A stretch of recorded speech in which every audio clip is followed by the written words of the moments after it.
Thanks everyone for coming out. Yeah, the title of this meeting is What is Socialism? And I'm going to do the first half, which before we begin discussing socialism, as Marxists, we like to do a concrete analysis of our objective conditions to figure out where we're at. Where we're at right now is in the U.S., which is a capitalist society. What does that mean? Capitalism is an economic system in which the means of production and distribution are privately or corporately owned for profit. In a couple of minutes, I'll explain what profits are and where they come from. Until then, capitalism, like all economic systems before it, is a class society. People with varying degrees of wealth and power are stratified. Under capitalism, our society is mainly divided up into two classes. We have the capitalist class, known in Marxist terminology as the bourgeoisie. I like using the term the ruling class. They operate by the golden rule, which is he who has the gold makes the rules.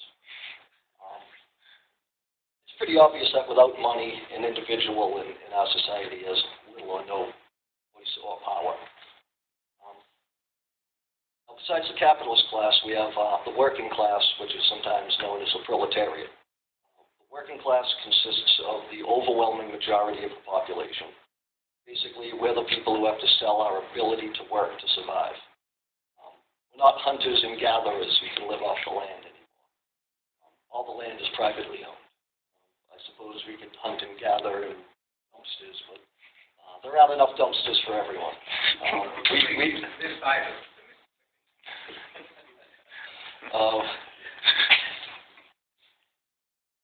We're basically at the mercy of capitalists if we want to make a living.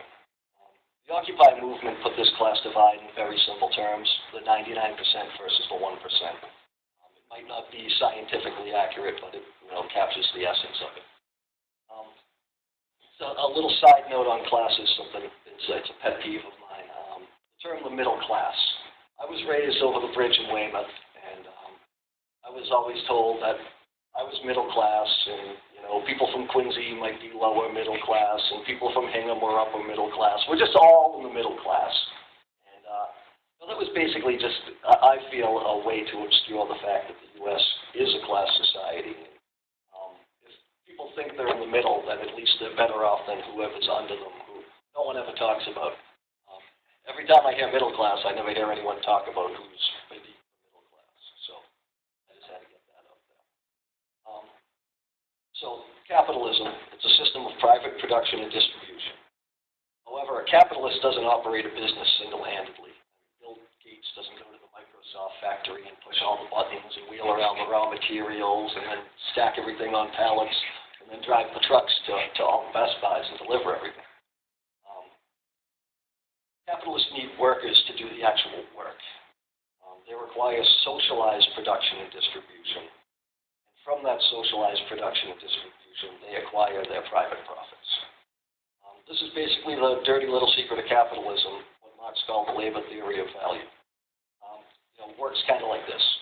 Take, for a simple example, an auto plant that has, say, 100 workers, and say those 100 workers produce 100 cars a day.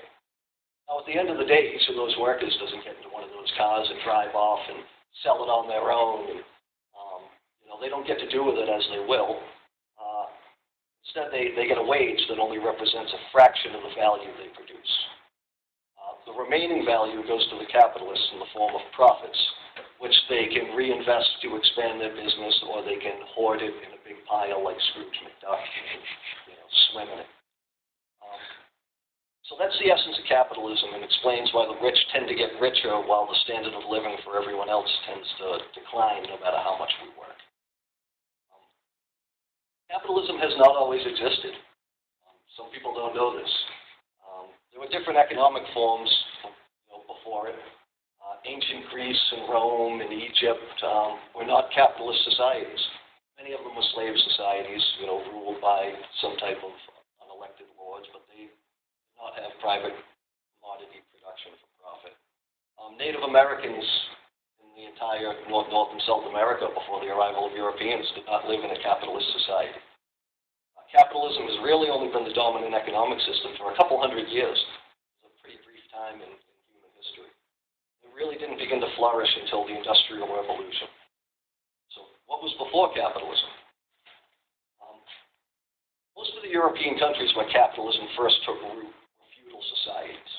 They were ruled by kings, princes, lords, nobles, etc. These countries didn't really have a working class as we know it today either. The majority of the people were peasants who were tied to the land, whether they rented the land, whether the land was owned by the king and they gave a percentage. They didn't sell their labor power. They may have produced handicrafts and crops for themselves. Many or most of those peasants would eventually be driven off the land and populated new cities that grew around the factories and expanding industrial production as capitalism grew. These people became the working class. Also, back then, the capitalist class, while they were still rising to power, were actually a progressive force, against feudal society. Many of the individual rights that we have today were promoted by the capitalists as they came into conflict with feudal power structures. But the progressive streak of capitalism is long gone. And today's wealthy have more in common with the lords of old than their predecessors that overthrew them. In the relatively brief history of capitalism, there have been many different forms of government that correspond to the capitalist system. The USA is a capitalist country, probably the most powerful and richest capitalist country in the history of the world. Not far from the U.S. is Haiti, which is also a capitalist country. I believe, is it Haiti or Bolivia that's the poorest country in the hemisphere? Haiti. They're both capitalist countries. Nazi Germany was a capitalist country. Modern-day countries like Holland or Sweden are capitalist countries despite having tolerance and liberal values or social safety nets. Capitalism can produce democracies or dictatorships. The idea that capitalism equals freedom is as absurd as the argument that socialism equals tyranny. So here we are in a capitalist society, again, the richest and most powerful in the history of the world. It's a society that is developed to the point where we can easily meet everyone's needs, but instead, the system serves to breed a few. I suppose we can thank the capitalists for getting us to the point where we have the technological development to meet everyone's needs, but after we thank them, we have to let them know that they're no longer needed and are actually preventing human progress at this point. Right now, the number one product of capitalism is misery. We have cycles of economic crises. That's built into the capitalist system. We have wars between rival capitalists over division of the world and expanding markets. We have environmental destruction for profit. We have more empty homes than homeless people. We have unemployment, while we have so much that actually needs to be done in our society. We have racism, sexism, homophobia, anti-immigrant, xenophobia.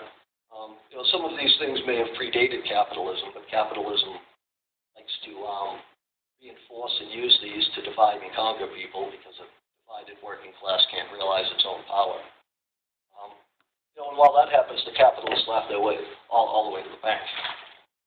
The capitalist is still producing one thing in large numbers that has the potential for good. And that's the working class. We make and do everything.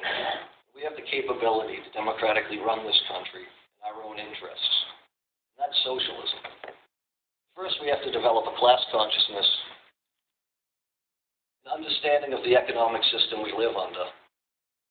And we need to organize ourselves for the challenges ahead.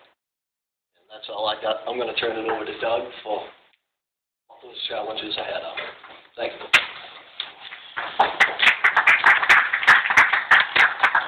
Right on time. Right. Okay, I'm going to follow up with what is socialism, because if you know what capitalism is, as Nick so eloquently explained, you should know what socialism is. So let's start with the dictionary definition, which in the dictionary says, an economic system characterized by social ownership of the means of production and cooperative management of the economy.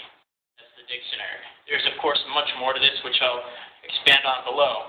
And as Chris said in the beginning, that there has been a renewed interest in socialism since the economic crisis of 2007-2008. In fact, in terms on the internet. And I want to kind of dispel some myths about socialism, and I find this necessary because we have a media, whether it's Glenn Beck or CNN, that really does not help in any actual understanding of socialism. So myth one, not everything the government does is socialist. This may come as a surprise to some, but if everything the government did was socialist, whether we're talking about the Army, the Navy, the police, the jails, and the judges, the informers, and the hangmen, all of that would be socialist, and all of that we would defend, when in fact it's not. The state is an instrument of the ruling class to enforce their class interests and to maintain their system. We do want state ownership, it's true, but we want that as long as the working class is in control of the state, to be run democratically for the interests of the people. Myth two, and Nick kind of got into this, but I do want to expand upon this, Sweden is not a socialist country. Sweden does have a very developed welfare state, much better than here, and these are great benefits in terms of healthcare and education. And it is paid for in higher taxes. Again, much better than here. And these are reforms, these welfare reforms are things that we all defend. These were won by the Swedish working class through struggle. But they do not go far enough. In fact, those gains are being rolled back by austerity in Sweden currently, and we not only stand for the defense of the existing welfare state, but through its extension by seizing the means of production and placing them under the control of the working class. Furthermore, Sweden has a monarchy. Whether it is a constitutional monarchy, true, but socialists are opposed completely to all monarchs and aristocracies without exception. And Sweden does participate in imperialist wars. Now, myth three, and this one comes up so often, is what about human nature? And this, the you can't change human nature argument, because people behave in a certain way in capitalist society. It's dog eat dog, it's inquisitive, we're naturally militaristic, we naturally want to screw over everybody. That we're selfish, we're greedy, and we'll do anything to get ahead. And therefore that justifies the profit-making system, which actually should be an argument against capitalism if people are like that. And that's our system. However, as Nick said, capitalism is not the only society that's existed. Humankind has existed, whether in primitive communist societies, slave societies, or feudal societies, where people have organized production and distribution differently. And the current system does reinforce the worst aspects of humankind. But if the basic needs of people, food, clothing, shelter, a decent living, can be provided for cooperatively as opposed to competitively, why not try that? And considering that different societies have existed historically, it's nonsense to say that human nature is unchangeable. Myth four, and thank you to Mr. Obama for this one, the Democrats are not socialists. He actually, within the last few days, I believe it was in the Washington Post, said... Washington Times, thank you. Said he was not a socialist, and he's correct. The Democrat Party is not socialist in any sense. They are bought and paid for by the corporate and Wall Street money. The policy of the Democrats reflected. As Obama so rightfully said, his health care bill is based upon the private marketplace.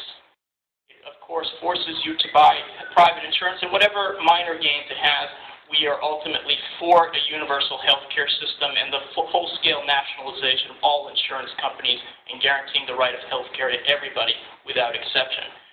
Furthermore, the Democrats do not support expanded union rights. Ask about card check.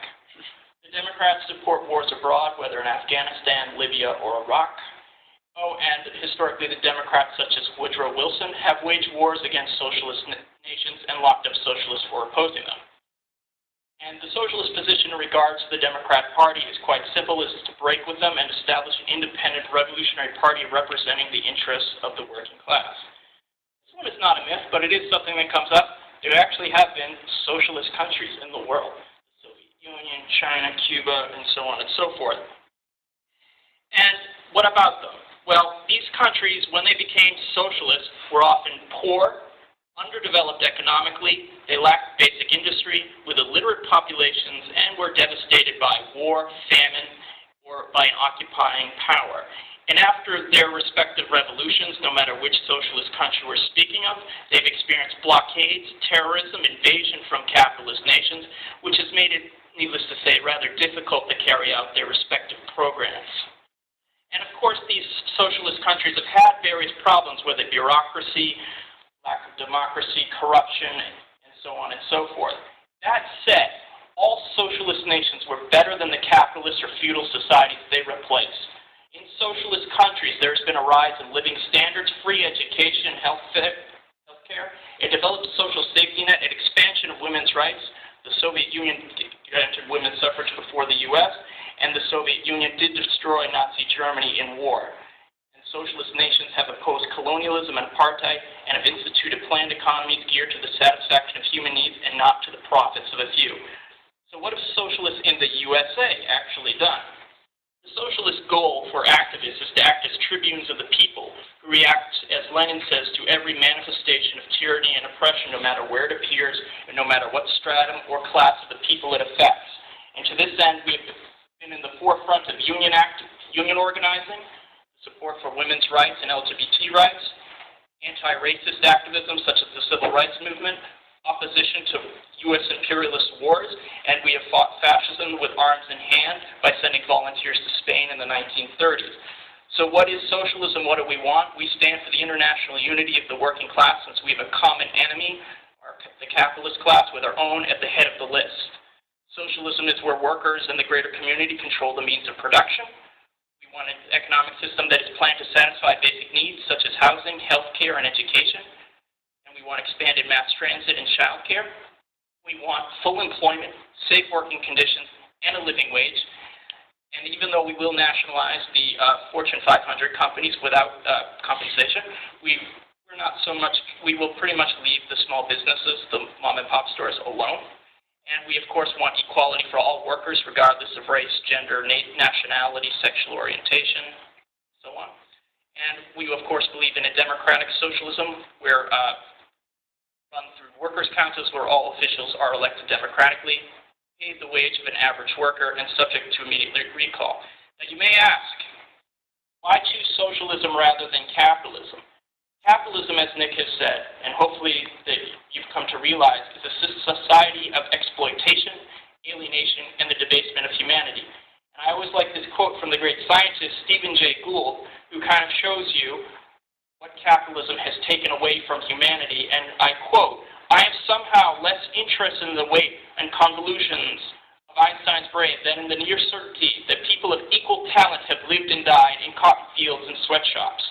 Capitalism is fundamentally opposed to the satisfaction of human needs, but it is ultimately about the realization of the greatest profit for the exploiting few at the expense of the exploited majority. By contrast, under socialism, all people will have an equal chance to develop their fullest potentiality, and society will be set up to provide for the needs of all as opposed to the profits of the few."